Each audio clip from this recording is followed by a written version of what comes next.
Zainab pun ketika itu berkata lagi kepada Abu Iyas, apakah diam kamu ini marah kepadaku? Abu Iyas tetap diam ketika itu.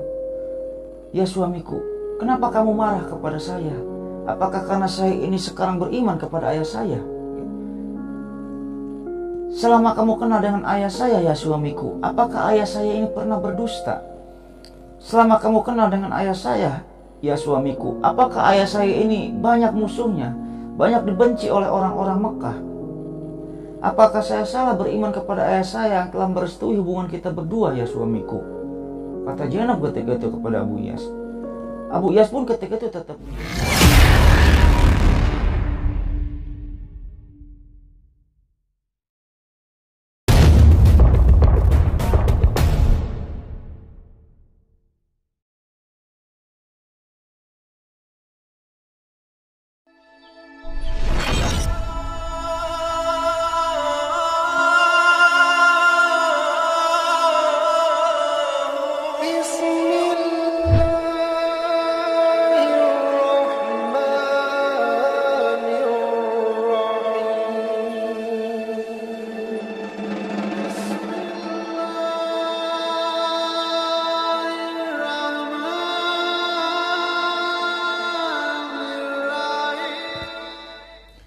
Assalamualaikum warahmatullahi wabarakatuh. Bismillahirrahmanirrahim. Alhamdulillahirrahmanirrahim. Wabihi nasta'inu ala umuri dunya waddin. Wassalatu wassalamu ala asrofil anbiya'i wal mursalin wa ala alihi wa sahbihi ajma'in, amma ba'du. Allahumma sholli ala sayyidina Muhammad wa ala ali sayyidina Muhammad. Rabbi shrah li sadri wa yassir li amri wahlul 'uqdatam min lisani yafqahu qawli. Oke Lucky Lovers, kembali lagi bersama saya Lucky Revolver. Jadi pada video kali ini kembali saya akan meneruskan cerita Islamis saya ya, yang kemarin baru part 1 ya. Yang dimana pada video kali ini kita akan membahas tentang suatu kisah percintaan, yang dimana kisah ini bisa diambil suri tauladan bagi pemuda-pemudi zaman sekarang gitu ya. Yang dulu ada dua sejoli yang bernama Zainab dan Abu Iyas. Pada video yang lalu, part 1 yang lalu, ceritanya ini sudah nyampai bahwa Zainab ini mendapatkan berita dari ibunya ya, mendapatkan kabar dari ibunya bahwa ayahnya ini sudah diangkat menjadi nabi dan rasul. Akan tetapi ketika itu ibunya ini berpesan kepada masing-masing putrinya ini ya, jangan diceritakan kepada suami-suami kalian gitu, kata Khadijah ketika itu. Akan tetapi ketika itu Zainab tidak mampu menahan rasa ingin ceritanya kepada Abu Iyas gitu. Ya mungkin bagi Lucky Lovers semua yang belum nonton part 1-nya, tonton dulu ya part 1-nya supaya cerita part 2 ini nyambung ceritanya. Kayak gitu Lucky Lovers ya. Dan sebelum lanjut ke ceritanya, alangkah baiknya bagi Lucky Lovers semua atau bagi penonton yang sedang menonton video ini yang belum subscribe dulu lah ya. Subscribe dulu supaya apa? Supaya saya tambah bersemangat untuk membuat konten-konten selanjutnya. Dan bagi Lucky Lovers semua atau orang yang sudah subscribe di channel YouTube ini, saya ucapkan banyak-banyak terima kasih. Semoga amal baik Lucky Lovers semua dibalas oleh Allah Subhanahu Wa Taala berpuluh-puluh kali lipat, beratus-ratus kali lipat, dan beribu-ribu kali lipat, berjuta-juta kali lipat. Ya mungkin kita lanjut ke ceritanya Lucky Lovers. Setelah Zainab mendapatkan kabar dari ibunya ini perihal bahwa ayahnya ini sudah diangkat menjadi nabi dan rasul gitu ya. Zainab pun hari-harinya ini pendiam, murung gitu. Pengen cerita ke Abu Iyas, ke suaminya, tapi tidak boleh gitu sama ibunya. Akhirnya Abu Iyas pun ketika itu menegur Zainab gitu ya. Istriku, kok hari-hari ini, sekarang ini saya lihat kamu ini semakin pendiam gitu. Kamu ini semakin jarang ngobrol gitu, pendiam gitu. Ada apa? Kalau ada masalah ceritalah istriku, kata Abu Iyas ketika itu kepada Zainab. Akhirnya dengan sangat terpaksa karena tidak kuat gitu ya, Zainab ini pengen curhat. Akhirnya dikatakanlah hal sebenarnya kepada Abu Iyas, tapi suamiku jangan marah ya katanya. Iya, emang ada apa istriku? Jadi gini, saat ini aku ini sudah beriman. Beriman kepada siapa? Kata Abu Iyas ketika itu. Beriman kepada ayahku. Jadi kemarin saya ini pulang ke rumah dikabari oleh ibu, yang dimana ibu dan ayah ini memberitakan, terutama ibu ya, memberitakan bahwa ayah saya ini saat ini sudah diangkat menjadi nabi dan rasul. Dan sekarang saya sudah beriman kepada ayah saya. Abu Iyas di sana diam 1000 bahasa Lukilopus. Mukanya memerah dan marah. Abu Iyas marah ketika itu. Ketika Abu Iyas diam, Zainab pun ketika itu bertanya lagi, apakah yang saya lakukan ini salah suamiku? Apakah yang saya lakukan ini salah? Abu Iyas tetap diam dengan muka yang marah gitu. Zainab pun ketika itu mendesak lagi Abu Iyas, kamu mau beriman tidak sama ayah saya, sama Rasulullah Muhammad? Abu Iyas tetap diam. Zainab pun ketika itu berkata lagi kepada Abu Iyas, apakah diam kamu ini marah kepadaku? Abu Iyas tetap diam ketika itu. Ya suamiku, kenapa kamu marah kepada saya? Apakah karena saya ini sekarang beriman kepada ayah saya? Selama kamu kenal dengan ayah saya ya suamiku, apakah ayah saya ini pernah berdusta? Selama kamu kenal dengan ayah saya ya suamiku, apakah ayah saya ini banyak musuhnya, banyak dibenci oleh orang-orang Mekah? Apakah saya salah beriman kepada ayah saya yang telah merestui hubungan kita berdua ya suamiku? Kata Zainab ketika itu kepada Abu Iyas. Abu Iyas pun ketika itu tetap diam, yang dimana intinya dia pun berantem lah. Berantem, Abu Iyas ini dengan Zainab ini berantem. Yang dimana Lukilopus, sebenarnya dalam hati Abu Iyas, diamnya Abu Iyas ini, marahnya ini karena apa? Karena Zainab istrinya ini dalam mengambil suatu keputusan masuk Islam ini tidak kompromi dulu dengan Abu Iyas gitu. Kepengen Abu Iyas, Zainab ini, saya ini sebagai suami kamu loh gitu. Coba kalau mau memutuskan sesuatu hal yang bersifatnya urgent gitu, ini kan penting gitu ya, dan besar, kamu ngomong dulu dong, kita badami dulu dong gitu. Intinya Abu Iyas itu pengennya kayak gitu. Akan tetapi ketika itu Zainab mengambil keputusan sendiri tanpa adanya musyawarah dulu dengan Abu Iyas. Singkat cerita, sudahlah kejadian tersebut berlalu, yang dimana hari demi hari, waktu demi waktu, istilahnya berantem suami istri Zainab dengan Abu Iyas pun sudah mencair lah ya. Mereka pun seperti biasa kehidupannya normal kembali, yang dimana dalam keadaan Zainab memeluk Islam dan Abu Iyas tidak memeluk Islam ketika itu. Sekarang kita kembali ke ayahnya Zainab, yang dimana ketika itu Lukilopus, ayahnya Zainab setelah diangkat menjadi nabi dan rasul, ayahnya Zainab ini mencoba berdakwah di Mekah, mendakwahi orang-orang gitu kan, Islam ini kayak gini loh gitu, saya ini adalah nabi dan rasul yang diangkat oleh Allah, berimanlah kamu kepada Allah, kepada nabinya, intinya berdakwahlah. Akan tetapi ketika itu Nabi Muhammad ini, ayahnya Zainab ini ya, sama sekali tidak ada pengikutnya gitu, sama sekali tidak ada pengikutnya gitu, yang dimana ketika itu pengikutnya ini cuma sedikit nih. Baru keluarganya gitu, Abu Bakar, Utsman, Ali gitu, cuman sedikit, Khadijah dan anak-anaknya gitu. Abu Bakar, Umar belum masuk Islam gitu.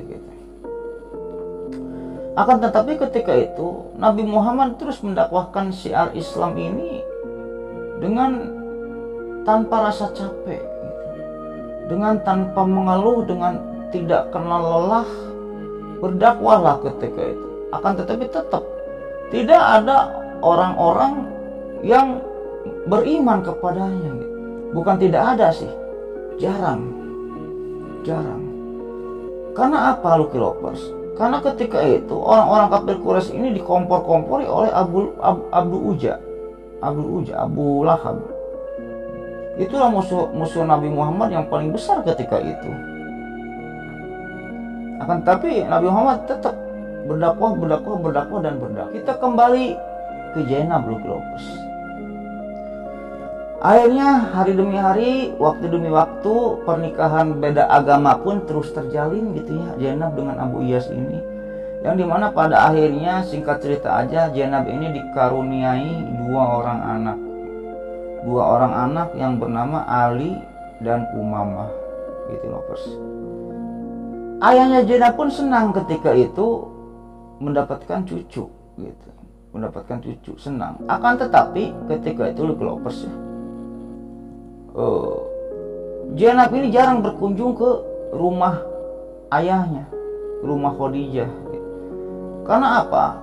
Umat Islam ketika itu, orang yang memeluk Islam kalau ketahuan disiksa oleh orang-orang kafir Quraisy, oleh Abu Uja gitu, Abu Lahab, disiksa. Ada seseorang yang bernama Bilal bin Rabah, yang adannya ini jago adan gitu. Bilal bin Rabah itu disiksa sampai ada yang dibunuh ketika itu. Wanita ditusuk dari bawah sampai ke atas, ke mulutnya. Maka dari itu, umat-umat Islam ketika itu banyak yang menyembunyikan keimanannya kayak gitu, karena takut disiksa dan takut dibunuh gitu. Termasuk keluarga-keluarga Rasulullah ketika itu jarang keluar gitu. Orang-orang yang beriman masuk Islam ketika itu menyembunyikan keimanannya gitu. Akan tetapi Lucky Lover, di sini apa istilahnya, Zainab ini diuntungkan gitu. Zainab ini diuntungkan karena apa? Karena orang-orang kafir Quraisy tidak mengganggu Zainab. Karena apa? Abu Iyas masih seagama dengan orang-orang kafir Quraisy ketika itu. Jadi Zainab mah tidak diganggu gitu. Diuntungkan perihal Abu Iyas ini tidak memeluk Islam. Di lain sisi keuntungan Zainab itu kayak gitu. Zainab mah tidak diganggu oleh orang-orang kafir Quraisy kayak gitu, Lucky Lovers. Oke Lucky Lovers, sekarang kita kembali lagi ke ayahnya Zainab. Ketika itu ayahnya Zainab ini terus mendapatkan serangan-serangan atau kecaman ya dari orang-orang kafir Quraisy gitu. Yang dipelopori oleh siapa? Dipelopori oleh Abdul Uja, Abu Lahab. Yang dimana ketika itu posisinya surat Al-Lahab ini sudah turun gitu. Surat Al-Lahab ini sudah turun. Tambat yada abi lahabi wa tab ma'agna anhu maluhu wa ma kasab, dan seterusnya. Surat itu kan menceritakan tentang kejelekan Abu Lahab, yang dimana tangan Abu Lahab ini celaka gitu. Hartanya ini tidak berguna lagi, dan nanti istrinya itu adalah pemegang kayu bakar di neraka kayak gitu. Mendengar surat Al-Lahab ini turun, makin dengkilah Abu Lahab ketika itu, yang dimana puncak-puncak kedengkiannya, dirinya ini tidak lagi menganggap Ummu Kalsum dan Ruqayyah ini sebagai menantu. Intinya kayak gitu. Padahal ketika mau menikahkan si Utbah dan Utaibah gitu. Utbah dan Utaibah ini anak Abu Lahab gitu. Abu Lahab ini dengan istrinya ini, Ummu Jamil kalau nggak salah ya istrinya ya, mencari-cari keluarga yang sepadan dengannya, gitu. Kan Rasul juga pernah ngomong ya, apa istilahnya, waktu Abu Iyas melamar Zainab ini, menantu yang sebaik itu adalah yang sepadan gitu. Yang sama Abdul Uja juga ketika itu kayak gitu, mencari-cari jodoh, dikelilingi keluarga seantero Mekah, tidak ada lagi keluarga yang cocok atau sepadan dengan keluarga Abu Lahab, melainkan kecuali keluarganya Nabi Muhammad. Maka dari itu ketika Utbah dan Utaibah dinikahkan dengan Ruqayyah dan Ummu Kalsum, sangat bangga sekali ketika itu si Abu Lahab ini. Akan tetapi gitu ya, setelah Rasulullah diangkat menjadi nabi dan rasul dan menyiarkan Islam ketika itu, malah ngeremet-remet ke menantuna gitu. Malah ngerembet ke menantunya, bencinya itu. Akhirnya dipanggil lah Utbah dan Utaibah itu, diancam oleh ayahnya ini. Kamu kalau tidak menceraikan Ruqayyah dan Ummu Kalsum saat ini, jangan anggap saya bapak kamu lagi. Akhirnya dengan menurutnya gitu ya, si Utbah dengan Utaibah pun membawa gitu, menceraikan dan dipulangkan lagi ke rumah Nabi Muhammad, Ruqayyah dan Ummu Kalsum ketika itu. Mending kalau kayak gitu doang mah ya, ini mah sambil mencaci-caci Rasulullah, dasar Nabi palsu, bla bla bla bla. Wah pokoknya nama-nama hewan dikeluarkan lah oleh Utaibah ini. Kayak gitu Kelompok. Akhirnya bercerai lah. Utbah dengan Ruqayyah, Utaibah dengan Ummu Kalsum ini bercerai gitu. Saking apa? Saking bencinya si Utbah dengan Utaibah ini kepada Islam, sama dengan ayahnya Abu Lahab gitu. Gitu Kelompok. Akan tetapi ketika itu Kelompok ya, setelah diceraikan Ruqayyah ini oleh Utbah ini, Rasulullah SAW menikahkan kembali Ruqayyah ini dengan Utsman gitu. Udahlah, nanti kita bahas yang itu. Nah, singkat cerita Lucky Lovers, serangan-serangan orang kafir Quraisy terhadap Islam ini semakin gencar. Ada yang ketahuan memeluk Islam dibunuh, disiksa, dijemur di padang pasir, ditindih sama batu dan sebagainya. Yang dimana ketika itu melihat hal-hal demikian, Rasulullah pun mempunyai ide untuk apa gitu, untuk umat Islam ini sebagian hijrahlah gitu kan, hijrahlah untuk menghindari hal-hal penyiksaan-penyiksaan tersebut gitu. Akhirnya sebagian umat Islam ini adalah yang berhijrah ya, kurang lebih 12 atau 12 sampai 80 orangan ketika itu, termasuk Utsman dan Ruqayyah. Jadi hijrah pertama ini bukan ke Yatsrib, bukan ke Madinah Lucky Lovers, bukan, tapi ke Abyssinia. Hijrahlah ketika itu umat Islam ini 12 sampai 80 orang dengan cara berturut-turut gitu ya, ke Abyssinia. Karena apa? Di sana itu ada raja yang dermawan, yang dimana raja tersebut suka menerima tamu, yang bernama Naja Negus. Kita kembali ke Zainab Lucky Lovers. Zainab pun sudah mempunyai anak, Ali dan Umamah. Kehidupan mereka ini harmonis. Tapi Zainab ini sesekali sering menanyakan kepada Abu Iyas ini ya, dan sering mengasihkan saran. Ya ayah, ya suamiku, apakah belum ada Islam di hatimu? Apakah kamu belum ingin memeluk Islam? Kalau setiap ditanya kayak gitu, Abu Iyas suka marah. Karena pikirannya gini, Abu Iyas ini ketika itu, masa suami ngikutin istri gitu? Harusnya istri dong ngikutin suami gitu. Karena di Arab ketika itu, laki-laki ini adalah sosok yang sangat wah gitu, sosok yang harus ditaati oleh istri. Ya bukan di Arab aja, di Islam kayak gitu. Tapi kalau suaminya benar gitu ya, kalau gak benar mah jangan ditaati gitu. Tetap ketika Zainab ini menawarkan Islam kepada Abu Iyas itu, kali-kali Zainab ini menawarin Islam, kali-kali Zainab ini nawarin Islam, tapi tetap Abu Iyas ini nolak gitu. Tidak, saya tidak akan memeluk Islam. Nah, sudahlah, kejadian tersebut berlalu. Kita balik lagi ke ayahnya Zainab, yang dimana singkat cerita aja gitu ya, ayahnya Zainab ini tidak mendapatkan tempat untuk berdakwah di Mekah. Akhirnya Lucky Lovers,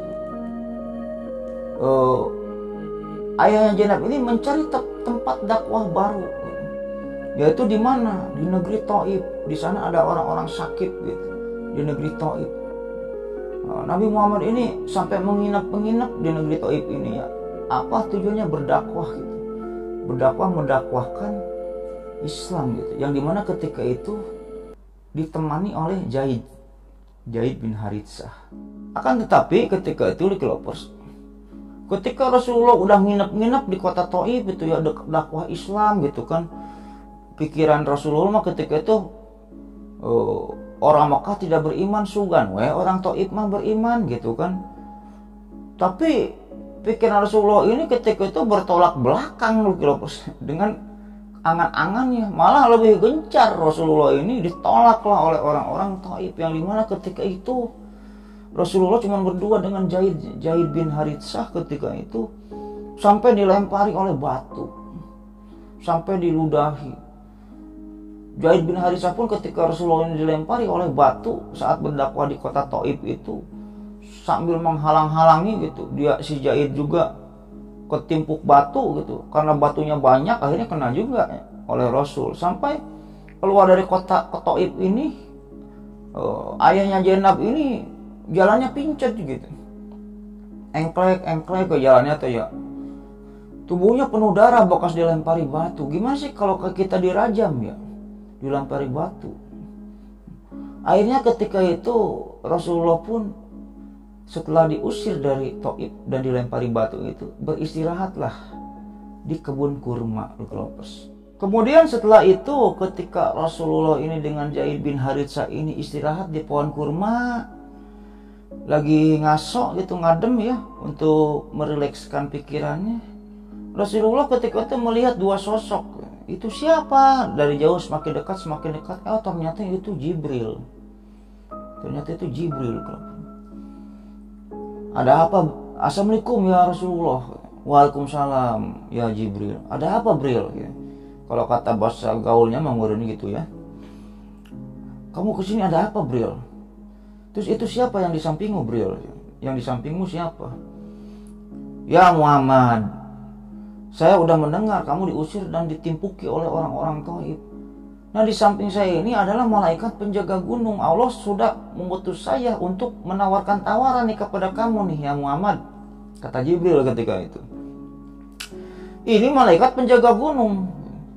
Kalau kamu perintahkan malaikat penjaga gunung ini untuk mengangkat gunung, dan gunung yang diangkat ini dibalikkan ke negeri Taif, niscaya itu orang-orang Taif akan mati semua tuh, akan hancur, akan binasa semua gitu.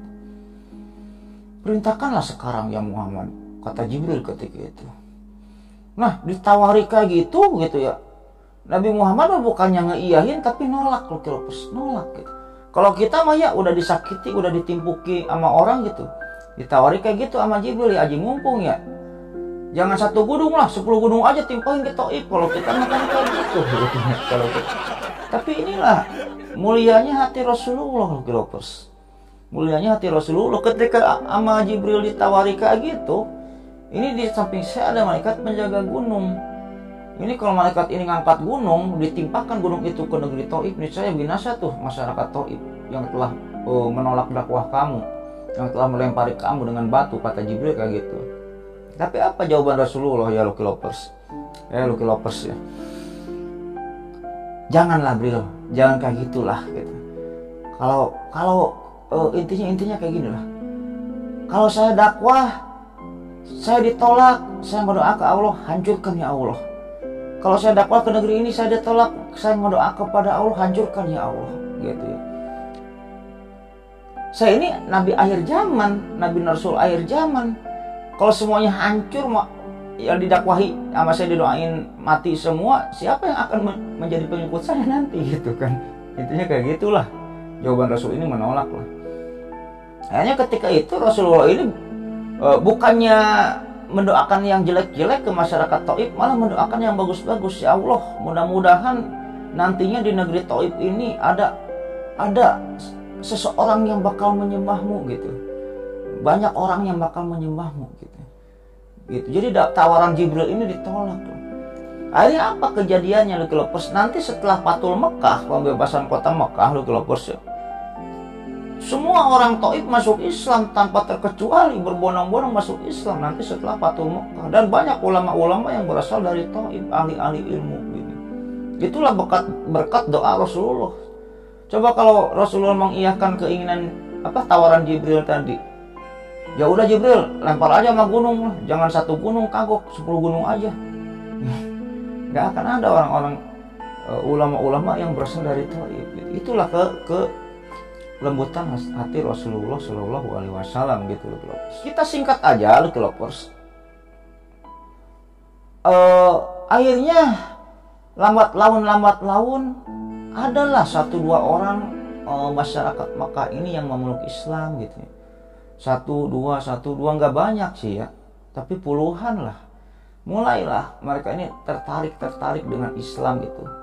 Sampai intinya singkat ceritanya musuh besarnya Rasulullah gitu ya masuk Islam. Yaitu siapa? Umar. Singkatnya kayak gitulah. Nanti secara lengkapnya nanti akan saya jelaskan di sejarah Islam. Ini kita akan mengupas sisi dari kisah cintanya Zainab dan Abu Iyas gitu.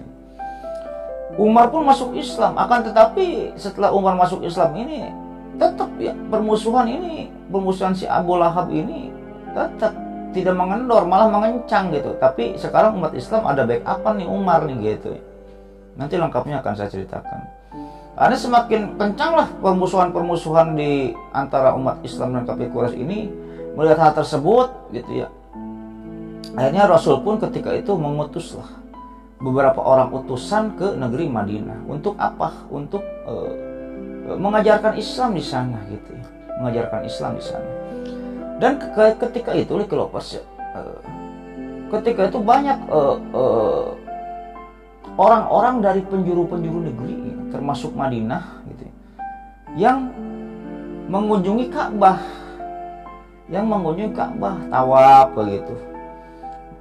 Orang-orang Madinah pun banyak yang mengunjungi Ka'bah tawaf itu karena dia udah mendengar ada nabi gitu ya, ada nabi yang turun di Mekah, ada yang tawaf, ada yang pura-pura mengunjungi Mekah gitu, karena ingin melihat nabi itu, ingin melihat Nabi Muhammad.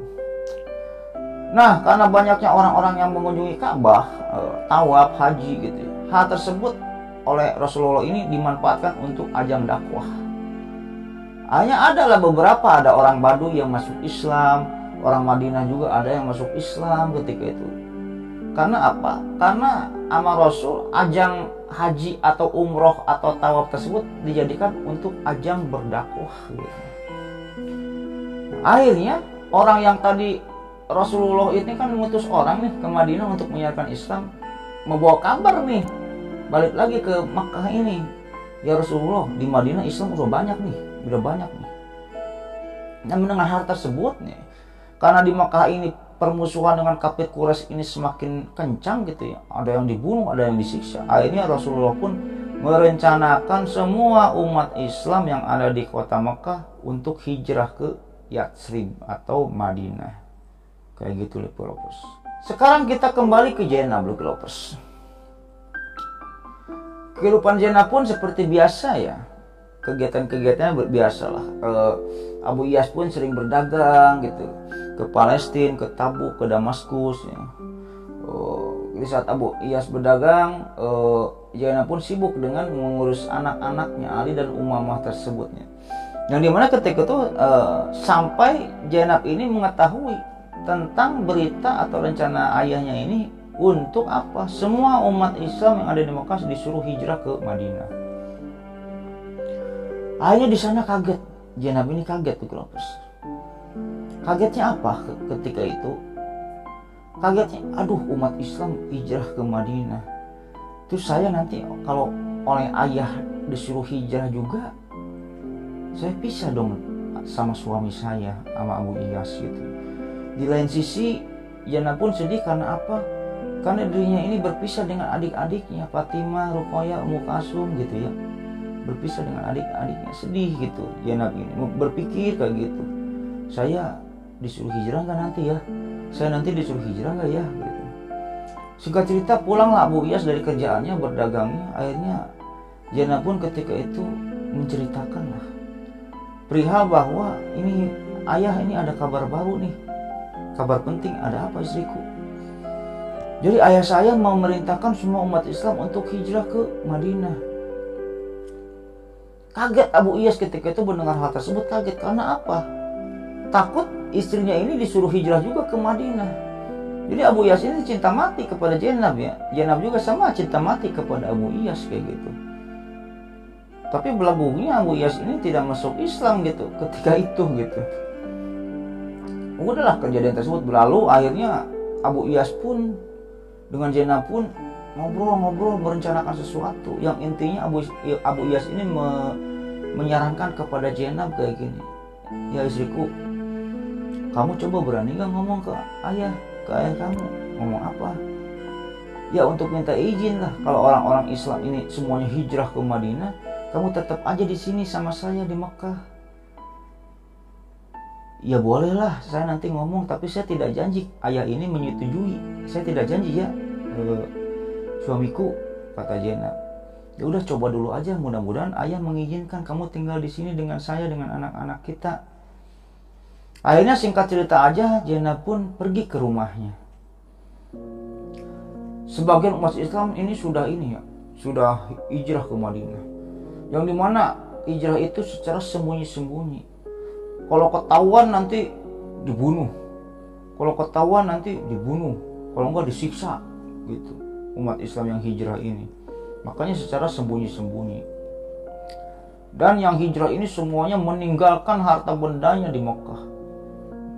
Ada yang ketangkep misalnya sama orang-orang Quraisy gitu ya. Kamu mau kemana? Mau hijrah, udah bawa emas, bawa duit gitu ya. Bawa perlengkapan hijrah, pakai unta, pakai kuda. Tinggalkan perlengkapan kamu, duit kamu tinggalkan, emas kamu tinggalkan. Pergi kamu dengan tidak membawa apa-apa ke Madinah. Akhirnya pergi gitu. Ada yang kayak gitu. Ada yang dirampas hartanya oleh orang-orang kafir Quraisy itu ya. Jadi dia hijrah ke Madinah ini tanpa membawa seperak pun gitu harta, cuman baju dan celana doang tok gitu ya. Oke, nanti yang itu kita bahas. Sekarang kita cerita Zainab ini mau meminta izin kepada ayahnya. Ayahnya datanglah ke rumahnya Zainab ini, ke rumahnya ngetuk pintu, tuk. Assalamualaikum. Waalaikumsalam. Dibuka pintunya. Anakku, ayah. Salaman Zainab itu. Ada apa anakku? Tumben kesini. Jadi gini ayah, saya ini kesini mau minta izin. Mau minta izin apa anakku? Kalau boleh ayah, kalau boleh, perkenankanlah saya tidak ikut hijrah ke Madinah. Perkenankanlah saya tinggal di sini bersama suami saya dan bersama anak-anak saya, kata Zainab ketika itu kepada ayahnya. Akhirnya ketika itu ayahnya pun diam sejenak dan ngomonglah ketika itu, ya boleh, kamu boleh tinggal bersama suami kamu dan anak-anak kamu di sini. Wah, mendengar hal tersebut, Zainab pun sangat senang sekali. Tidak menyangka ayahnya ini bakal berbicara kayak gitu. Yang notabene Abu Iyas belum meluk Islam gitu. Akhirnya diperbolehkanlah Zainab ini tinggal bersama Abu Iyas ketika itu di Kroppers. Akhirnya Zainab pun mengabarkan hal gembira tersebut kepada Abu Iyas. Ayah, suamiku, ada apa istriku? Ayahku memperbolehkan kita untuk tinggal di sini, saya untuk tinggal di sini bersama kamu dan anak-anak kita. Senang sekali tuh Abu Iyas ketika itu ya. Senanglah ketika itu. Sudahlah, kejadian tersebut berlalu Kroppers ya. Yang dimana pada akhirnya Rasulullah pun hijrah ke Madinah. Nah, kita singkat-singkat aja ini Maya. Akhirnya Rasulullah ini hijrah ke Madinah di Kroppers. Setelah nyampe Madinah, biasalah Rasul ini disambut gitu. Membuat masjid, membuat undang-undang di sana dengan cara Islam gitu ya. Membuat peraturan dengan cara Islam, membuat negara lah, sebuah negara ketika itu Rasul itu di Madinah dengan pondasi Al-Quran dan Sunnah kayak gitu. Kita kembali ke Zainab Kroppers. Sepeninggalannya umat Islam berhijrah ke Madinah gitu ya. Jadi hampir semua umat Islam berhijrah ke Madinah ketika itu. Tapi nggak semua sih ya. Yang belum hijrah itu ada adik-adiknya belum hijrah. Ruqayyah, Ummu Kalsum, Fatimah belum hijrah. Terus Asma belum hijrah. Keluarga Abu Bakar lah intinya belum hijrah gitu. Tapi cuman sedikit, kebanyakan sudah hijrah ketika itu.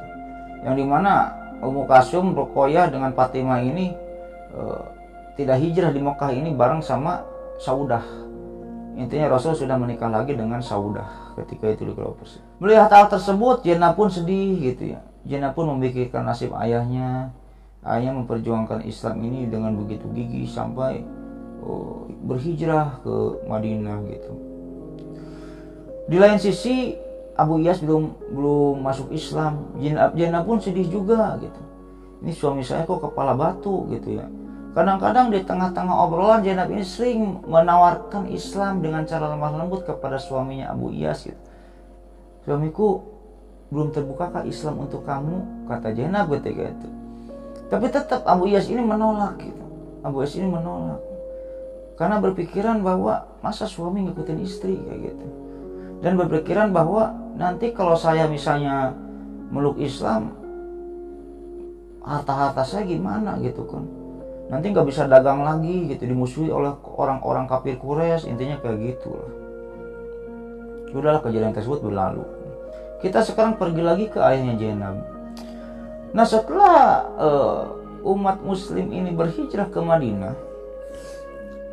kebiasaan-kebiasaan umat muslim ketika itu suka menjarah barang dagangan orang kafir Quraisy atau orang Mekah. Misalnya ada orang Mekah yang dagang ke Palestina, Tabuk atau Damaskus gitu, atau Yaman atau mana gitu, suka dijarah oleh umat muslim gitu, suka diambilin gitu. Oh, si barang dagangannya itu sebenarnya ini bukan menjarah gitu ya. Jadi ketika itu umat muslim ini mengambil kembali haknya gitu. Yang dimana ketika itu umat muslim ini ketika hijrah ke Madinah ini, harta kamu boleh hijrah tapi tinggalkan rumah kamu, tinggalkan harta kamu, tinggalkan gembalaan kamu. Kalau mau hijrah ke Madinah silakan, pakai baju doang sama celana, gitu kan, intinya kayak gitu. Nah, jadi ketika itu Rasul ini balas dendam lah, intinya kayak gitulah. Jadi kalau misalnya ada pedagang-pedagang yang dari Mekah ngelewati Madinah, suka dicegat gitu, suka dicegat oleh pasukan muslim gitu, diambilin lagi gitu kan, dagangan-dagangannya itu diambilin lagi gitu. Kalau kena si pasukan Mekahnya itu ditawan kayak gitu, sering. Sehingga hal tersebut membuat geram orang-orang kafir Quraisy yang dipimpin oleh Abu Lahab ketika itu. Kita singkat cerita aja, Lucky Lovers. Ketika itu ada kapilah dagang yang sangat besar sekali, Lucky Lovers. Ada kapilah dagang yang sangat besar sekali. Konon di riwayat sirah-sirah ini kapilah dagangnya Syakr, yang dimana ketika itu Syakr ini pulang berdagang lah, mau menuju ke Mekah, yang dimana dagangan ini sangat banyak sekali. Intinya mau ditawan, mau dijegat oleh umat muslim ketika itu, umat muslim. Akan tetapi ketika itu Lucky Lovers ya, si pengawalnya Syakr ini keburu memberitakan hal tersebut kepada orang yang ada di Mekah, orang-orang kafir Quraisy yang ada di Mekah. Woi, kapilah dagang kita mau dirampas nih sama orang umat muslim, katanya kan, mau dirampas. Ayo, bantuin katanya kan. Tapi belum kena nih si Syakr ini ya, kapilah dagangnya itu belum kena, baru diintai, baru kejar-kejaran lah sama umat muslim ini. Bantuin katanya. Akhirnya ketika itu dikumpulkanlah pasukan dari Mekah sebanyak kurang lebih 1.000 orang dengan membawa perlengkapan yang sangat banyak ketika itu.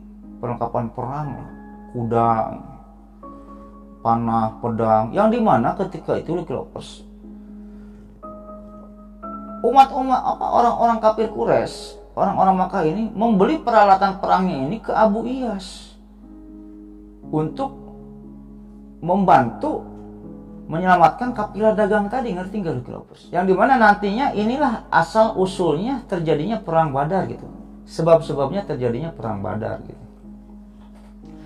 Jadi di dalam perang Badar ini Lucky Lovers, Abu Iyas ini sangat diuntungkan sekali gitu. Karena apa? Sebagian besar peralatan perangnya ini dibeli dari Abu Iyas.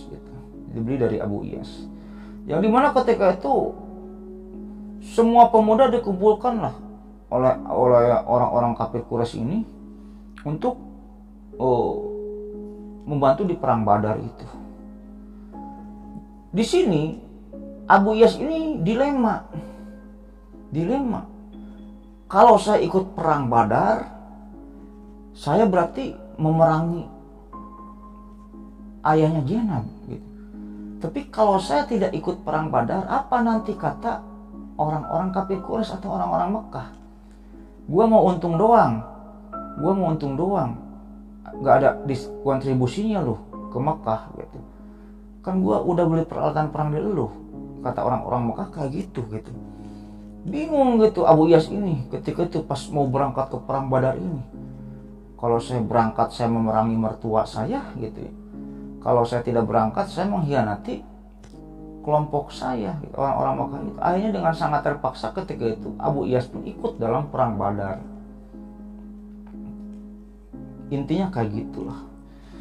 Ketika Abu Iyas ini pamitan dengan Zainab, istriku, saya mau ikut perang Badar. Zainab pun nggak bisa apa-apa. Abu Iyas ini kepala batu. Kamu jangan ikutlah suamiku. Nanti apa? Nanti kata ayahku. Udah mah ayah mengizinkan saya ini tinggal sama kamu. Kamu ikut dengan perang Badar memerangi ayahku. Nanti apa kata saudara-saudaraku? Kata Zainab kayak gitu ketika itu. Akan tetapi ketika itu Abu Iyas ini lebih mementingkan egonya, lebih mementingkan hartanya, lebih mementingkan persaudaranya dengan orang-orang Mekah ketika itu. Singkat cerita aja, terjadilah perang Badar loh, yang dimana pasukan Muslim ketika itu berjumlah 300-an lah, kurang lebih lah ya, 313 gitu. Pasukan Mekah kafir Quraisy 1000. Singkat aja, perang Badar ini dimenangkan oleh umat Muslim. Nanti cerita lengkapnya kita akan kupas di sejarah Islam lah ya. Kita singkat aja, perang Badar ini dimenangkan oleh umat Muslim lah, Nah, ketika itu kita kembali ke Zainab gitu ya. Ketika berkecamuknya perang, kan Zainab di rumah ya. Zainab di rumah gak kemana-mana. Zainab ini ngelamun, berpikir apa Lovers? Ini saya harus mihak kemana nih? Saya harus berdoa kepada Allah ini supaya mana yang menang gitu kan. Kalau intinya gini lah, kalau orang-orang kafir Quraisy atau orang-orang Mekah yang menang berarti ayah saya terbunuh, kata Zainab. Kalau misalnya orang Madinah yang menang berarti suami saya yang terbunuh gitu. Bingung Zainab ketika itu, mau mihak kemana gitu, mau ngedoa apa nih gitu. Singkat cerita,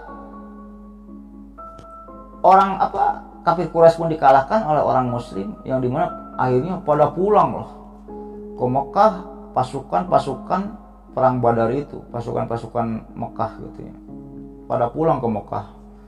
Zainab pun ketika itu mendengar pasukan Mekah ini udah pulang dan kalah oleh pasukan Muslim, ada senangnya juga gitu. Ada senangnya, oh ayah saya menang, berarti ayah saya nggak terbunuh nih gitu. Ada kaget, ada deg-degannya juga, ada takutnya juga. Takutnya apa gitu? Takutnya suami saya terbunuh gitu. Zainab ini kayak gitu pikirannya. Akhirnya ketika satu persatu pasukan Mekah ini masuk ke gerbang kota Mekah, Zainab pun ketika itu nunggu dengan anaknya Ali dan Umamah, nunggu ayahnya, nunggu Abu Iyas, nunggu ayahnya, anak-anaknya gitu, nunggu Abu Iyas. Ini Abu Iyas kemana belum muncul gitu, dari pagi, siang sampai sore hari belum juga kembali. Abu Iyas ini belum kembali lah, belum datang. Ketika itu Zainab itu berpikiran bahwa aduh suami saya terbunuh nih. Akhirnya bertanya-tanya gitu. Akhirnya si Zainab ini dapat informasi perihal bahwa suaminya ini, Abu Iyas ini, sekarang ini sudah menjadi tawanan umat Muslim di Madinah gitu. Jadi Abu Iyas ini jadi tawanan umat Muslim di Madinah, yang dimana ketika itu Lovers, tawanan perang ini bisa dibunuh, bisa juga ditebus nantinya gitu. Gimana Rasulullah lah ketika itu. Kalau orang-orang yang dibunuh biasanya itu orang-orang yang sangat gencar sekali menghina Rasul, sangat gencar sekali memusuhi Rasul pada saat Rasul ini berada di Mekah, menyiarkan dakwah di Mekah. Di sini Lovers jangan bilang Rasul ini kejam, karena banyak ketika itu umat Islam yang dibunuh oleh kafir Quraisy kayak gitu. Kalau misalnya ketika itu Rasul melihat si A waktu saya dakwah di Mekah, biasa-biasa aja, ini mah nggak dibunuh gitu, tapi cuma ditebus gitu. ditebus. Tapi kalau yang si A ini suka nyiksa gitu, nyiksa si Anu sampai meninggal, nyiksa si Anu sampai berdarah-darah, sama Rasul dibunuh kayak gitu kan, hukumnya kayak gitu. Kalau ngebunuh itu harus dibunuh lagi. Oke, kita kembali sekarang ke tawanan perang, ke Abu Iyas. Abu Iyas pun ketika itu menjadi tawanan, dan perasaan Abu Iyas pun ketika menjadi tawanan, Abu Iyas pun sangat ketakutan sekali, sangat ketakutan. Yang dimana ketika Abu Iyas ini menjadi tawanan umat muslim, orang-orang Madinah gitu, Abu Iyas ini sedikit tidaknya berintrospeksi diri. Oke lah, di lain sisi Abu Iyas ini sangat ketakutan karena takut dibunuh gitu oleh umat muslim. Di lain sisi Abu Iyas ini introspeksi dirinya ini kayak gini gitu. Kalau saya dibunuh gitu, saya ikhlas, ya wajar sih gitu. Kalau misalnya sekarang ayahnya Zainab membunuh saya, wajar sih. Mertua mana gitu yang gak marah menantunya ini memerangi mertuanya sendiri, intinya kayak gitu. Dan ketika itu Abu Iyas ini terbesit gitu, terlintas dalam pikirannya bahwa coba kalau dari dulu saya masuk Islam, tidak akan saya jadi tawanan kayak gitu kan. Wah, berkecamuk, bergejolak ketika itu pikiran Abu Iyas gitu ya. Bergejolak, berkecamuk, perang batin, perang pikiran ketika itu Abu Iyas ini. Dan ketika itu kebanyakan tawanan-tawanan perang ini ditebus 70% ketika dalam perang Badar ini ya. Ya, tawanan kurang lebih 80 orangan ketika itu ya. 80-70 orangan tawanan perang Badar ini ditebus pakai duit gitu. Kalau misalnya nggak punya duit atau nggak punya dirham atau dinar gitu ya. Misalnya ada tawanan perang Badar guru gitu. Ya Rasulullah, dia nggak punya duit nih buat nembus keluarga yang miskin. Ya udah, dia apa pekerjaannya? Guru. Ya udah, ajari dulu tuh orang-orang Madinah membaca gitu. Kayak gitu. Misalnya pekerjaannya apa gitu? Menulis, ajari dulu tuh baca tulis orang-orang Madinah. Baru setelah orang-orang Madinah bisa baca tulis, kamu boleh pulang ke Mekah tanpa tebusan gitu. Intinya ketika itu dibarter lah kalau bagi orang-orang yang tidak punya duit gitu. Sekarang kita kembali ke Zainab Lutilopers. Zainab pun ketika itu mempunyai ide ketika mengetahui bahwa Abu Iyas ini jadi tawanan umat muslim. Zainab pun ketika itu mempunyai ide untuk apa? Melakukan tebusan kepada Abu Iyas. Sekarang kita kembali ke ayahnya Zainab. Akhirnya ketika ayahnya Zainab ini lagi diam gitu ya, ada salah seorang sahabat yang datang kepada ayahnya Zainab. Ya Rasulullah, ada apa? Ini ada seseorang yang memberikan ini. Ketika itu Rasul melihat satu buah kantong. Apa itu? Ini adalah tebusan buat Abu Iyas, kata orang tersebut ketika itu. Akhirnya Rasulullah pun ketika itu mengambil kantong tersebut dan membuka apa isinya. Yang dimana ketika Rasul mengambil isi yang ada di kantong tersebut, itu adalah sebuah kalung. Yang dimana ketika itu Rasulullah ini menatap kalung tersebut sangat lama sekali. Karena apa? Itu adalah kalungnya Khadijah gitu. Jadi ketika sebelum Khadijah meninggal, Khadijah ini memberikan kalung tersebut kepada Zainab gitu. Oh iya, saya lupa. Jadi Khadijah ini meninggal ketika itu waktu dalam pemboikotan gitu. Pemboikotan.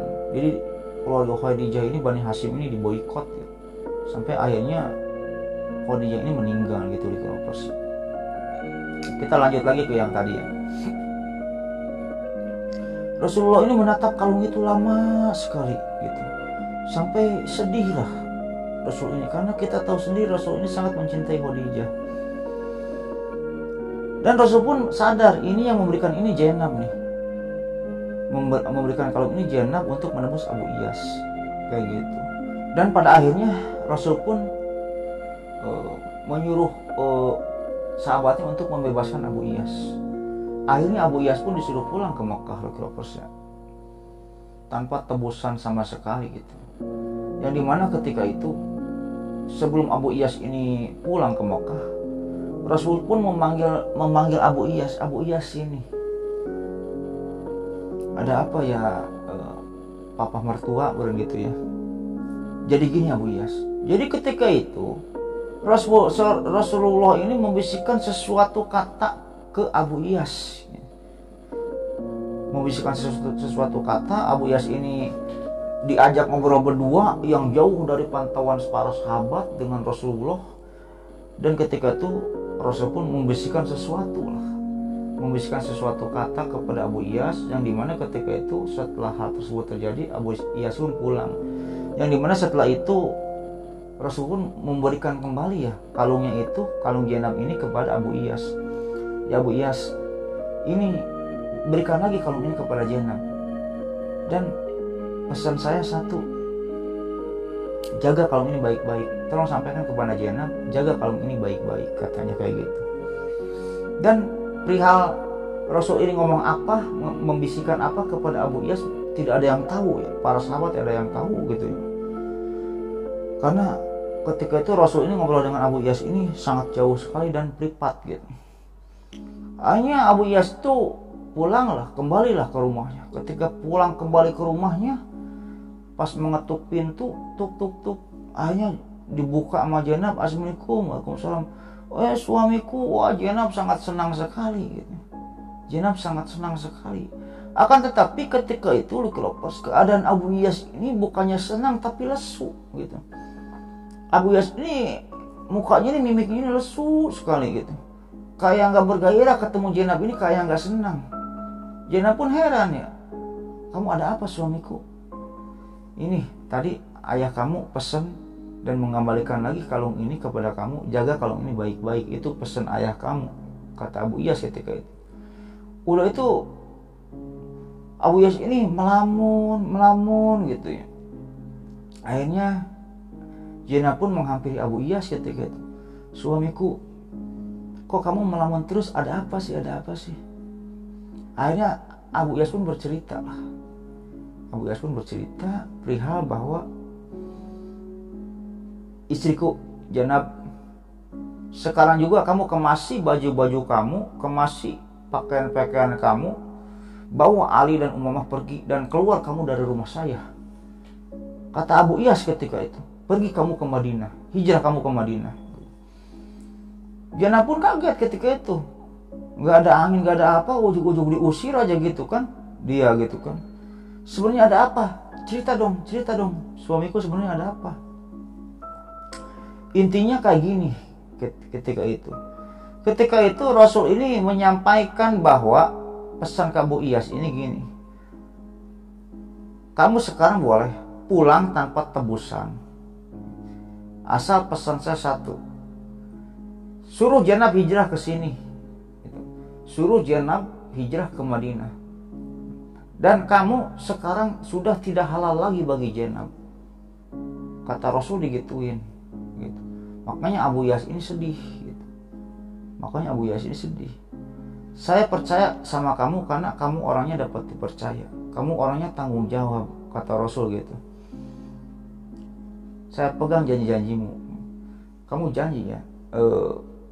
Intinya jenab ini suruh hijrah ke sana. Jangan kamu pertahankan. Dan sekarang kamu jauhi jenab karena kamu sudah tidak halal lagi bagi jenab. Kata Rasul kayak gitu. Ngomong waktu dibisikin itu kayak gitu. Ngomong waktu berdua itu gitu loh Gilopers. Diceritakanlah kepada jenab. Akhirnya jenab pun sedih ketika itu ya Gilopers. Jenab pun sedih ketika itu.